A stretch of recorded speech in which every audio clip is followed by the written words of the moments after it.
bamerewe bate Rwanda? Ati 11 b'abazungu.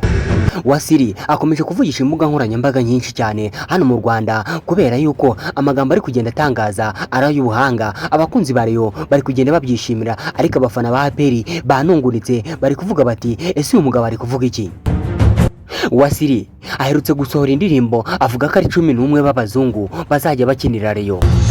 Nanone aratangaza nyuma yaho Rayon Sport yanze ubutumire bwa APR FC mu munsi bazakinamo ngo n'uw'igitinyiro.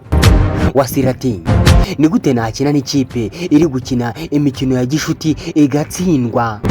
Ati ariko ngiye bakampangara ngo ninjye gukina nabo. Ati oya nge sinabyemera. Namuna mu gitondo banditse ibaruwa ngo barashaka umukino wa gishuti na Rayon wabanje bagatsinda gorira. Ngo batinyiki ubururu butoya.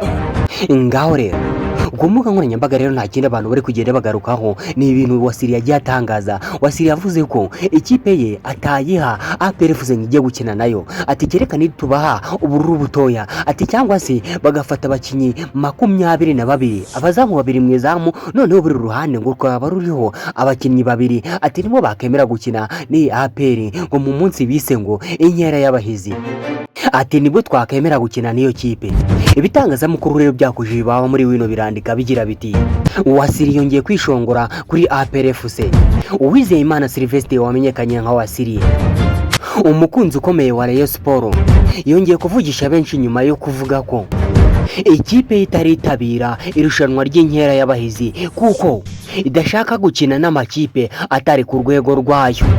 Wasiri yishongora yagize ati nimushaka Rayon Sport turabaha ikipe y'abatoya cyangwa se tubahe ikipe y'abagore yatwaye shampiyona.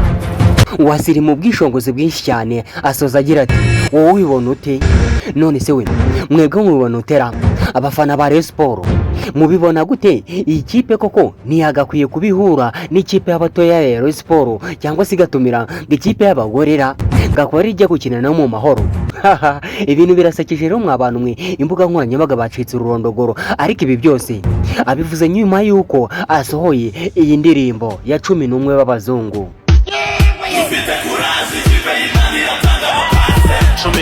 11 n'abazungu 11 n'abazungu. Ngiyi njyana iri kugenda ikorogoshora amatwi y'abafana ba APR bose bavuga bati iyi kipe iravuga iti 11 n'abazungu ko banze gukina natwe. Afande CDS yavuze ko impamvu Rayon Sport yanze gukina na APR ngo yagize ubwoba itazatsindwa ibitego byinshi igatsindirwa hara muri stade Amahoro. Abafana ba Rayon bati twebwe nitwakina namwe, ati twebwe nitwajya gukina n'inkera y'abahizi nguko uko bise umunsi wa gitinyiro ngo ni inkera y'abahizi. Abafana ba Rayon barishimye cyane. Abafana ba APR nabo bakavuga bati mugumane abo 11 banyu, ati tuzabibona nejo bundi tugasohoka, ati muzabyibonera. Ese we Rayon Sport imaze iminsi iri gukina imikino ya gishuti ikayitsinda, ariko APR ikabiri kuyitsindwa, aho biraza guherera hehe? Nguko uko abafana bakomeze kwishongorana barimo baratukana bavuga bati mwebwe nta kipe barimo. Ariko mu nyuma yo guterana amagambo nyuma y'ibyo byose Wasira akagira ati 11 b'abazungu nisubiriye mu ndege.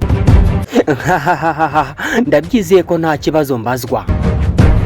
Nguko rero uko ibitangazamakuru bikomeje gukozi baba muri wino bikandika, abafana ba APR bavuga, abafana ba Rayon Sport bavuga, ariko nanone ibyo byose biraterwa ngo nuko Rayon Sport yanze gukina na APR. Ati twe nitwakitabira inkera y'abahizi, ati kibuse turamutse tubafashije twabaha ikipe y'abatoya cyangwa se tukabakubita ikipe y'abagore yatwaye shampiyona. Ngaye ngo korera ibyiza imbuga nkoranyambaga ntitwavuga ngo tuzabirangize. Ibyo abafana ba APR bari kugenda bavuga ndetse n'ibyo abafana ba Rayon Sport bari kugenda babivuga, bose barimo bikina. Gusa nanone ifirimbi ngabari ya nyuma ku mutoza, ikipe yatsindwa ntiwayimenya kandi n'ikipe yatsinda ntiwayimenya, usibye nyine gutegereza isifura ya nyuma. Gusa icyo mabwiye cyo nuko Rayon Sport yanze kwitabira uriya mukino cyangwa se iriya mikino APR FC yateguye. Wasiri nawe arenzaho agashingura cumu ati ni inkera y'abahizi, ati iyo mikino ntitwayitabira twebwe no. ngaya nguko rero reka nkwifurize kugumiza kugubwa neza kandi ugire ibihe byiza kuri uyu munsi.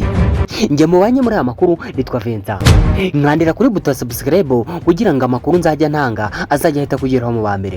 Mugire ibihe byiza, ndabashimiye.